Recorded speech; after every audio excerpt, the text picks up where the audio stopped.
Todos bem-vindos, que a paz de Jesus esteja nos nossos corações. Nós estamos adentrando a uma época em que nós lembramos muito de Jesus, a época do Natal. Se bem que muitas vezes a gente lembra mais do Papai Noel e acaba esquecendo um pouquinho de Jesus. Essa é uma data muito simbólica, porque convencionou-se em comemorar o Natal no mês de dezembro, quando a espiritualidade nos informa que Jesus não nasceu em dezembro, mas que ele teria nascido no mês de abril. Mas isso pouco importa. O que importa é que nós, nessas épocas, possamos lembrar um pouquinho do que representa esse período, né? O que representa isso que nós tanto repetimos, tanto ouvimos, tanto comemoramos, né? Dessa história do nascimento do Cristo entre os homens e de tudo o que envolve aquela passagem que nos é trazida pelos evangelhos. E nós conhecemos essa passagem, né? Nós conhecemos que desde muito antes, né, os profetas já anunciavam que o Messias, que o Cristo deveria nascer. E que na época do nascimento de Jesus haveriam sinais e que seriam reconhecidos esses sinais por aqueles que estivessem atentos. E nós conhecemos isso pela passagem muito bela da história dos reis, né? Dos magos, né? Aqueles que se deslocam, que ficam sabendo, né? Conhecedores das profecias e vendo os sinais de que o Mestre havia nascido no mundo e que resolvem ir até ele para lhe saudar e lhe dar os seus presentes, né? E nós ouvimos então que Jesus nasce numa manjedoura, que nasce num local muito pobre e que até lá esses reis magos vão levar as suas homenagens. Nós recebemos há mais de 10 anos atrás, 12, 15 anos mais ou menos, no nosso grupo nesse mesmo grupo, uma mensagem da espiritualidade sobre essa data. E essa mensagem trazia uma necessidade de nós refletirmos sobre essa história que nos é contada. E o Espírito nos dizia que isso tudo tem um profundo significado para nós e que nós muitas vezes não prestamos atenção. O Espírito nos diz que os magos, os reis, eles representam o homem que, ao saber tomar conhecimento de Jesus, resolve tomar das suas riquezas para ir até o Mestre e entregar-lhe as suas riquezas, representando então as pedras, a mirra, o incenso que os reis levavam. Representa isso então a essência das riquezas do homem que toma conhecimento da existência de Jesus, da chegada de Jesus e que resolve procurá-lo. E esse Espírito nos dizia que a estrela que conduz os reis até Jesus representa a caridade. A caridade é a guia que conduz o homem de consciência, aquele que resolve despertar do seu lugar, tomar posse das suas riquezas e, seguindo a caridade, entregar essas riquezas ao Cristo. E nós pensamos que bela mensagem, né? E essa é uma mensagem que se repete, que nos é colocada até hoje. Quando e lembramos que Joana de Ângeles tem a oportunidade de dizer que quando um homem, quando uma pessoa descobre Jesus, essa pessoa nunca mais é a mesma pessoa. Algo nela muda profundamente, né? Mas o que é que nós entendemos por isso? O que é que nós entendemos por Jesus? Será mesmo que Jesus precisa das nossas ofertas? Será mesmo que Jesus precisa das nossas riquezas? Que precisa dos nossos agrados e dos nossos presentes? E com certeza não, porque a própria espiritualidade nos diz que antes que esse mundo fosse formado, Jesus já era um espírito puro. E o que caracteriza os espíritos puros, segundo a doutrina espírita, é o fato de que eles compartilham da visão de Deus, da vontade, do pensamento de Deus, que eles respiram o ar de Deus, que têm plena consciência e plena familiaridade com Deus. E que, sendo espíritos puros, já não tem necessidade de corpos materiais, que não tem necessidade de vivência material e que nenhum tipo de necessidade agregada à matéria.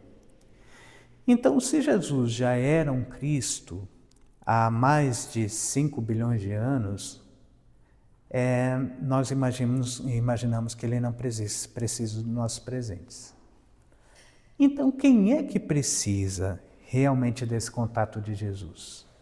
Quem é que precisa realmente buscar Jesus para entregar algo a Jesus? Quem precisa disso somos nós mesmos. E agora nós nos perguntamos o que é que nós precisamos? Por que é que nós precisamos a busca de Jesus para entregar-lhe algo? Jesus tem uma passagem do Evangelho que é bastante clara e explica bem isso. Ele diz: ninguém vai ao Pai senão por mim. Ninguém chega a uma proximidade de Deus, ninguém se aproxima da divindade verdadeiramente se não for através dele. E isso não quer dizer nenhum tipo de culto. Isso quer dizer uma tomada de consciência, um despertar de consciência, em que nós entendamos quais são realmente as nossas necessidades de transformação, de amadurecimento, para que através daquilo que Cristo, aquilo que Jesus nos coloca, nós possamos alcançar um estado diferente de transformação, um estado diferente de evolução. Existe uma passagem muito interessante também do Evangelho que diz que quando do Sermão da Montanha, Jesus vendo a multidão e os discípulos vendo a multidão, e preocupados com o que aqueles homens, mulheres, velhos, crianças iriam comer, dizem a Jesus que eles não têm nada, que as pessoas estavam com muita fome. E Jesus então pergunta: o que tendes? E aí eles dizem: alguns pães e alguns peixes, poucos, bem poucos. E Jesus pede que eles tragam aqueles pães e aqueles peixes. E nos diz o Evangelho que existe então a multiplicação daqueles pães e daqueles peixes e que dessa forma todas as pessoas ficam saciadas. E eu lembrei muito da minha avó nessa semana, não sei porquê, mas a semana toda me lembrando muito da minha avó, que já desencarnou há bastante tempo. E eu me lembro que eu muitas vezes, quando criança, ouvia ela dizer uma coisa muito especial. Ela sempre dizia que com Deus, muito sempre é pouco. O pouco sempre é muito. Ela dizia: meu filho, muito com pouco é Deus. Dizendo assim que aquele pouco que nós temos, nós acabamos diante de Deus podendo multiplicar. Isso nos traz uma reflexão sobre aquilo que nós temos dentro de nós, que nós podemos amplificar, que nós podemos fazer com que tome outra proporção quando nós entregamos isso nessa vontade de estarmos junto de Deus, de buscarmos uma presença constante com Deus, porque isso acaba multiplicando. E a espiritualidade sempre nos coloca que aquilo que nós temos de vontade, de desejo, de transformação, de desejo de bem, quando nós buscamos entregar ou colocar isso nas mãos de Deus, acaba se multiplicando. Então isso nos leva a pensar o que nós temos hoje que nós achamos pouco, mas que é sincero, que é bastante verdadeiro. Alguns de nós temos apenas fé, um pouco de fé. Mas quando nós nos colocamos diante de Jesus, quando nós nos colocamos diante de Deus e fazemos uma prece profunda e sentida e dizemos: Senhor, eu tenho pouca fé, me ajuda para que a minha fé se multiplique. Nós acabamos na prece, na conexão com Deus, encontrando essa expansão da nossa fé. Quando nós percebemos que nós ainda temos pouco amor, mas que temos uma intenção de aumentar esse amor e que nos colocamos na intenção de estar com Deus, com Jesus, e pensamos que Deus é aquele que tudo nos provê, que Jesus é esse caminho, que é essa verdade, nós acabamos nesse motivador multiplicando. E com isso multiplica-se em nós a capacidade de compreensão, capacidade de entendimento, capacidade de aceitação. Quando nós temos ainda um pouco, ainda que seja pouco, da vontade de sermos mais do que um corpo, de sermos mais do que a matéria que nos anima, entendemos a necessidade de que nós sejamos um pouco mais espirituais e fazemos uma prece e dizemos: Senhor, eu tenho tão pouco de espiritualidade em mim, me ajuda. E esse pedido é sincero, nós vamos aos poucos percebendo a realidade do Espírito que nós somos e procurando viver um pouco mais segundo o Espírito, segundo a essência espiritual que nós somos. Então, esse período de Natal, ele nos leva a essa reflexão. Nós sempre que ouvimos falar sobre o Papai Noel, nós procuramos entender o que eu vou ganhar de Natal. O que eu vou dar de Natal? Embora isso seja carregado muito de amor, tudo que nós amamos e tudo que nós recebemos é material.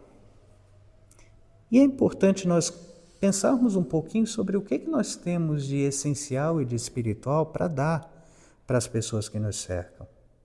E o que nós temos de material e de espiritual para dar para nós mesmos, né, na verdade. O que vai passar desse mundo que nós doamos e que nós aceitamos e que nos vem a alimentar de verdade? Porque, a bem da verdade, esse período de nascimento de Jesus é um período que nos fala disso, da necessidade de nós olharmos mais para o mundo do ponto de vista do espírito, do ponto de vista da alma. E assim nós vamos percebendo que muitas coisas que nós achamos importantes, elas vão acabando perdendo a importância. A importância de tudo vai diminuindo e nós vamos vendo que as coisas que nós achamos que são fundamentais, a bem da verdade, são apenas ferramentas. Porque foi isso que Jesus veio nos ensinar. Jesus nos deixou ensinamentos muito importantes. Mas um dos ensinamentos mais importantes que Jesus nos deixou é: vós sois deuses, sois todos filhos do Altíssimo. Ele repete isso quando nos ensina o Pai Nosso, nos dizendo que somos filhos de Deus e que se Deus é essência, nós também somos essência. Que se Deus é eterno, nós também somos eternos. Quando ele nos fala de um reino dos céus que não é físico, que não está em nenhum lugar, mas está dentro de nós mesmos, ele está falando da nossa essência. Então a vinda de Jesus representa isso, um mergulho na descoberta da essência que nós somos, daquilo que nós somos em verdade. E Jesus fala com muita propriedade, muita profundidade disso, quando nos aconselha o perdão àqueles que convivem conosco, quando nos aconselha a orarmos por aqueles que nos perseguem, quando nos aconselha a pagarmos o mal com bem, Jesus está nos ensinando a amarmos ao nosso próximo. Mas tem uma parte que nós esquecemos desse mandamento de Jesus, que é a parte que diz da necessidade de nós amarmos a nós mesmos, de entendermos o que é que nós precisamos de verdade para nós, para fazermos o bem a nós. Porque não tem nada que Jesus tenha trazido nesse mundo que não tenha dito respeito a isso. Aquilo que nós devemos fazer por nós. E essa questão de influenciação dos espíritos, influenciação negativa dos espíritos, é um aspecto que é um reflexo, é um eco dos tempos e dos períodos em que nós vivemos profundas fragilidades, em que nós agimos pelo impulso da preservação, do orgulho, da vaidade, do instinto da matéria, de preservarmos e adquirirmos coisas na matéria, em que nós vivemos na fragilidade de termos o medo de perdermos as coisas da matéria, de sofrermos dano no corpo. E por isso nós cometemos muitos enganos. E acabamos criando bastante desavenças com pessoas do passado, mas também bastante desavenças conosco mesmos. Daí os períodos de auto-obsessão, além dos períodos de influenciação obsessiva, Então o caminho colocado por Jesus é de nós sempre lembrarmos daquilo que ele dizia, Que no mundo nós teríamos dores e sabores, mas que não deveríamos nos angustiar porque ele não nos deixaria sozinhos. Quando aqueles homens tomam dos seus presentes, das suas riquezas, das riquezas do seu espírito, e seguem a caridade como caminho que conduz até Jesus, eles seguem o caminho do bem, o caminho do que é bom, o caminho do que é justo, o caminho daquilo que não se perde. E através disso acabam encontrando Cristo. E quando nós encontramos Cristo, nós descobrimos que Cristo sempre nos encontrou. Para terminar, nós recordamos que tem uma história muito interessante de que uma médium, uma mulher que havia sido inclusive presidente de uma casa espírita, acabou por desencarnar. E quando desencarnou, se viu durante um bom tempo presa ao corpo dentro do seu caixão. E muito angustiante, muito angustiosa, com muita dor, Ela ficou muito tempo naquela situação e tentando sair e não conseguindo, e presa, até que depois de algum tempo, alguns dias depois, ela se lembra de fazer uma prece. Que ela, que era médium, enquanto encarnada, que via o seu espírito mentor ao seu lado durante os trabalhos mediúnicos, quando fez a prece, rapidamente, no mesmo instante, viu ao seu lado aquele espírito mentor. E ela perguntou, um tanto indignada, onde é que você estava que não percebeu que eu estou sofrendo aqui presa durante esse tempo todo? Você não viu? E aí o espírito mentor disse o seguinte, eu vi, tanto vi que eu estou aqui o tempo todo. Você aqui na sua angústia não me percebeu. E às vezes, nas nossas angústias, nós nos pegamos tanto ao mal, nós nos pegamos tanta dor, nós pegamos tantas dificuldades, que não percebemos os bons espíritos ao nosso lado. Nas grandes dificuldades nós vemos tudo, todas as dores, todas as angústias, todos os sufocos, e não percebemos Jesus ao nosso lado o tempo todo. Então, quando a dor bater, quando a angústia bater, quando o medo nos tocar a porta, quando a insegurança nos chamar, quando todo e qualquer desequilíbrio nos chamar, que nós possamos fechar os olhos e fazer uma prece. E sempre que nós fizermos isso com serenidade, nós vamos perceber que nós não estamos sozinhos.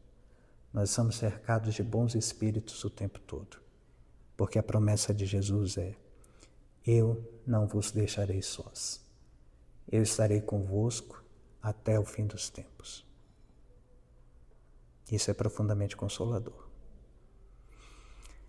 E a minha avózinha dizia uma frase, outra, né? Meu filho, se Deus é por nós, quem será contra nós?